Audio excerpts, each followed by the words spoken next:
Lagos wakes before the sun, to movement, to hustle, to life in motion. It rises with the footsteps of traders, the rumbles of danfos, and the quiet stories written into every crack of the street. This city is not still. Each part echoes with the Yorubas, and each corner whispers the Igbo. Long before the skyline changed, before concrete replaced sand, Lagos once echo stretched out its arms, and as the Yoruba says Ekabo, the Igbo replied Dalu. They came not as strangers, but as builders, as traders, and as dreamers. From Idumota to Balogun, from Alaba to my 12, they traded, they settled, and they lived peacefully and purposefully. This is not just a city. It is a living, a breathing archive of cultures, language, and layered history. The intertwined lines of the Igbos and the Yoruba in the city they both call home. This is Lagos.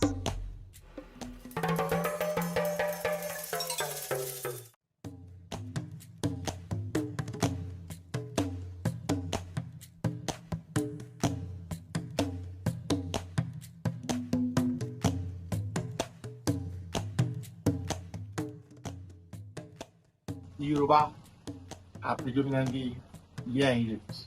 And what the Yoruba does is they own the land. The Yoruba owns the land.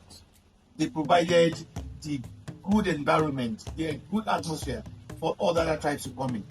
The Igbos are not the first tribe that moved into Lagos. I think they are the last tribe that moved into Lagos.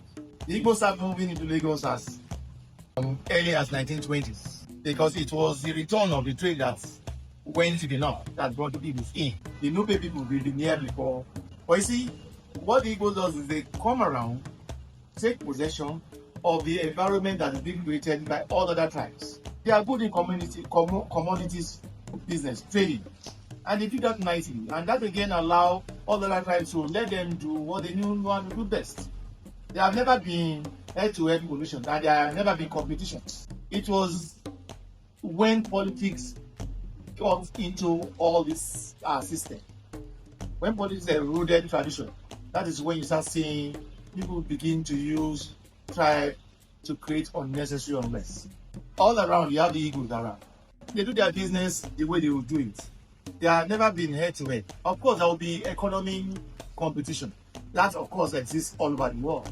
But that does not mean that they are head-to-head competition or head-to-head crisis created by one tribe against another.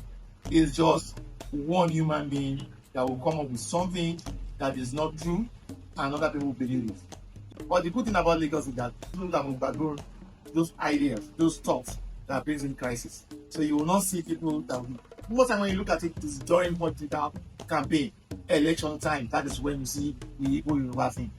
After that, nothing happens. The major thing I want to tell you is that Yoruba provided the beautiful environment for business to thrive. The Igbo comes to use the beautiful environment of their business to thrive. And that is what is making Lagos a melting pot for all tribes to come. None that happened in Lagos, including the history of Lagos, none. Even during the Biafra War, the Igbos were all here. Some of them left their properties, but they came back and the Yoruba handed over their properties to them. Even with rent, they collected on their behalf. That's to tell you how beautiful the Yoruba people can be. The Biafra War would have brought that. It was also in the history of Lagos that the Igbos bombed a part of Yaba, Casino Cinema, was bombarded by the Biafran, but that does not mean the Yoruba will wage war against the Igbos. They did not. And one person lost his life in that bombardment. But rather, the Yoruba still hold on to as a core. They are all brothers and sisters. In the history of Lagos, in the history of the Western region, nothing like that happened. Before Lagos got to where it is, Ibadan used to be the melting pot. So nothing happened. Look at it, look at the Civil War, look at everything, nothing like that happened. Lagos has been in existence without roads, community hall, hospital, post office, and telephone lines. Before 1900, the same people who owns Lagos also created the environment for investors to come in. And if the Igbos has been one of the investors that came in, they became part of the investors who have come to invest, to reap and go back to their place. They are reaping from their investments. It is not the Igbo that have come to develop. It is the owners of the land who developed and created the environment for investors to come in, that have developed their town. We develop our town for investors to come in. We develop our town for security well-being to be established. We develop our environment for community enhancement, togetherness and collaboration to be in existence. Then other people came in and see the place as a place for them to invest. And Igbo is just one of those tribes that are enjoying that principles. Investors will develop. Investors will invest to develop. That does not mean they own the place. The Lagosians, we the Lagosians will know ourselves. We know ourselves by name. The Lagosians, who are every other person that lives in Lagos, they know themselves by tribes. And when it is time for them to go, they go back to their various homes to celebrate their various culture and tradition. But we do not have anywhere to go. That's why we are the typical Lagosians. We are the people, the settlers of Lagoon, that the Lagosians. We are the Lagosians. So we know ourselves by name. The moment we mention our name, we know ourselves. And we won't stop to create that enabling environment for all other tribes to come and invest in Lagos. That does not mean they develop Lagos, because we develop Lagos for them to come and establish their businesses.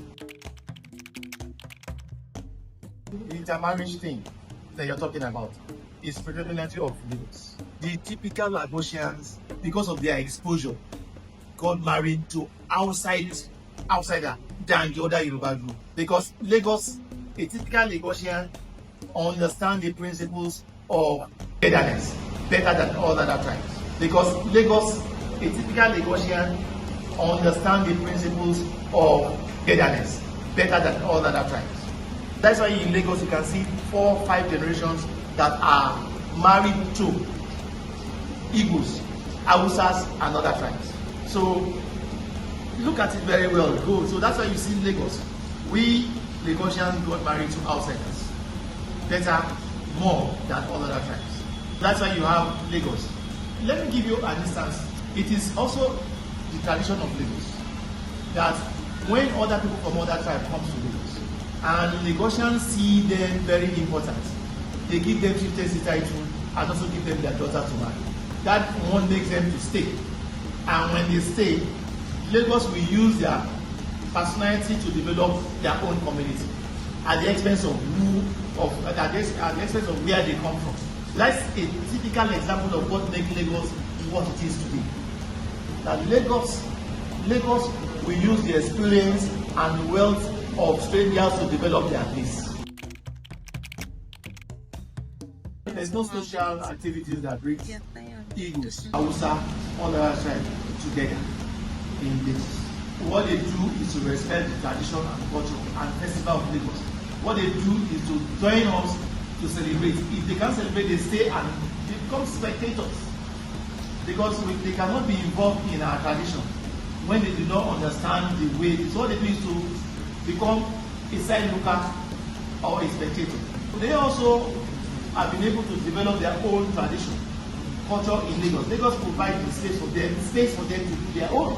And the upper of Lagos and the various chiefs support them to get their own done. And that makes them, as a sign by the Lagos traditional plan, that let them, instead of them to go and do their festival in their place, let them do their festival here, so that they can also spend their money and have their presence here.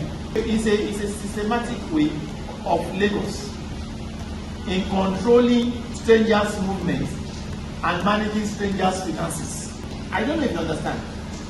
The Lagos system, traditional system, is designed in a way that is economic based. Transformation, management, and administration is in place traditional. And that's why you see Lagos cannot get bad. It's in place traditionally. And that's why you see Lagos cannot get bad. This is High Chief Solomon Adeborale, the Baale of Ayetoro Shomolu. In his words, he stated that he sells land the same price at which he sells to his fellow Yoruba people to the Igbo, meaning there is no form of exploitation for the Igbos. In his word, he also stated that the Igbos are actively present in the Community Development Association (CDA). He also stated that they hold position of authority in the Community Development Association. In his words, he stated that the Igbos actively participate in the carnivals that were held yearly, every year, during the festive period, meaning most of the migrants have seen Lagos as their home and do not go home during the festive period. Lastly, in his word, he stated that harmony, peace, cultural relations, and intermarriage have made both the Igbos and Yoruba see themselves as one.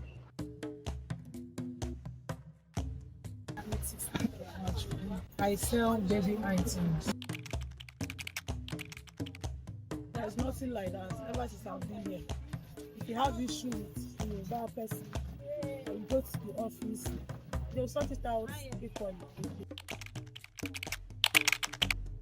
What is happening in Owerri now? Most people there, their house was brought down. But in a case like that, most of them are doing business here.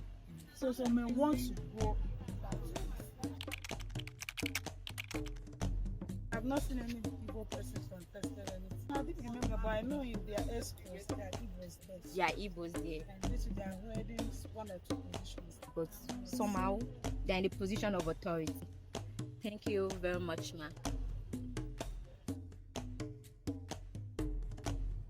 My name is Princess Adefola Femi. I'm the yellow of Adibao Market.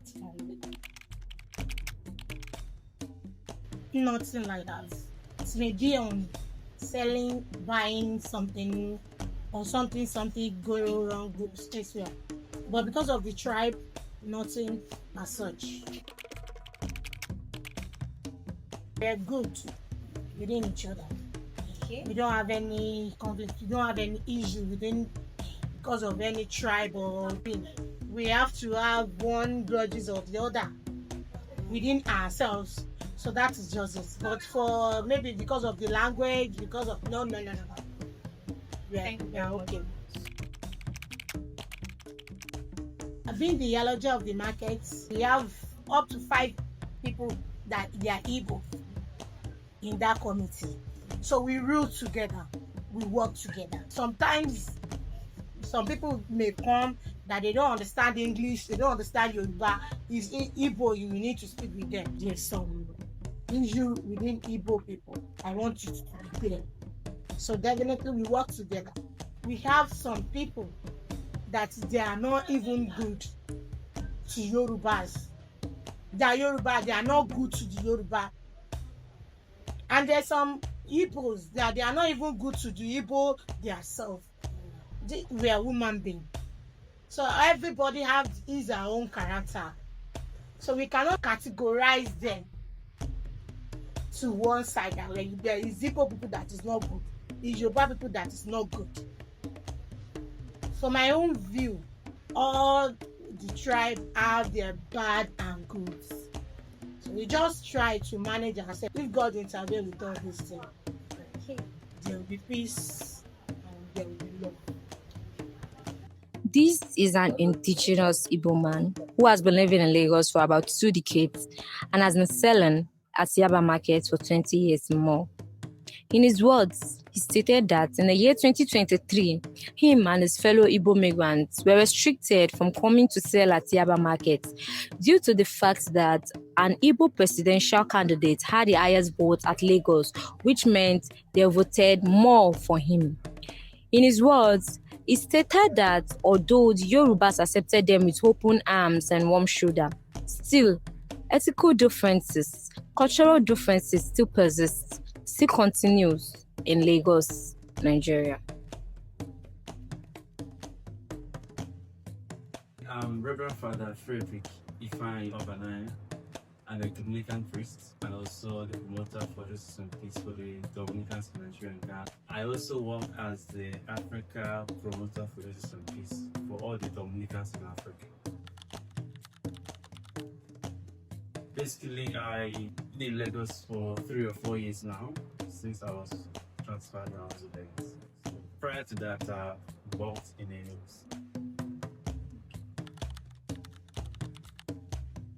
essentially, I don't actually think that there is an issue between the Igbos and Yorubas in regards to the community where I work in church. But however, we could perceive that there are some elements of misunderstanding. But it is not basically to say that there exists a problem between the Igbos and Yorubas. Rather, what we will say is that some few individuals are using tribalism or ethnicity as a form of tool to manipulate others. Those few persons use that as a prey to work on those who do not really understand what should be done. But for me, people should be proud to say that they are Igbos or that they are Yorubas, which really should not be an issue.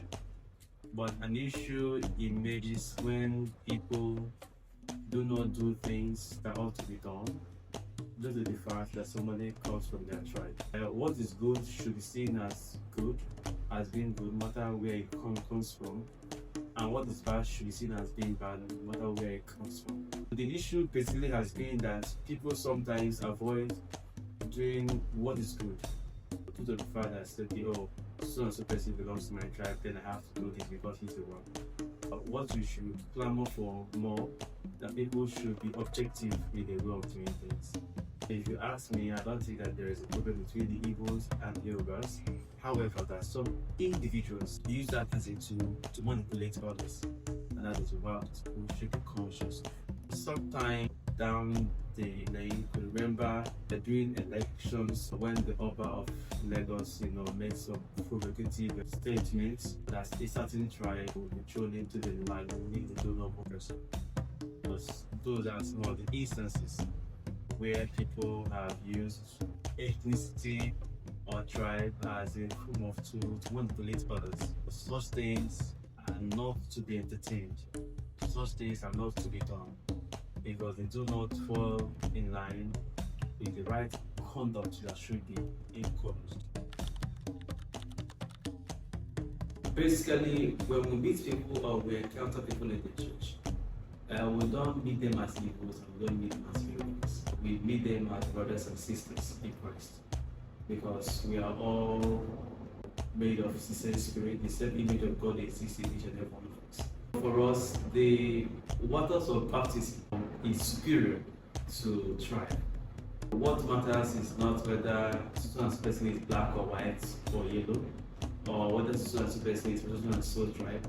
What matters essentially is that we are brothers, and as such, we do not segregate people based on tribe or ethnicity. That's over Lagos. The city doesn't rest. A city shaped not by one people, but by many, from the chaos of traffic to the calmness of the community. Lagos speaks in many voices. It thrives, not because we are the same, but because we choose to belong as one. Even though the Yoruba people welcomed the Igbo with open arms, there are still some clear differences between them. These include their traditions, beliefs, language, and way of life. These differences have set a lot of binaries, contrasts, opposition, dualities, polarities, distinctions, separations, variations, dissimilarities, gaps, inconsistencies, deviations, and conflict.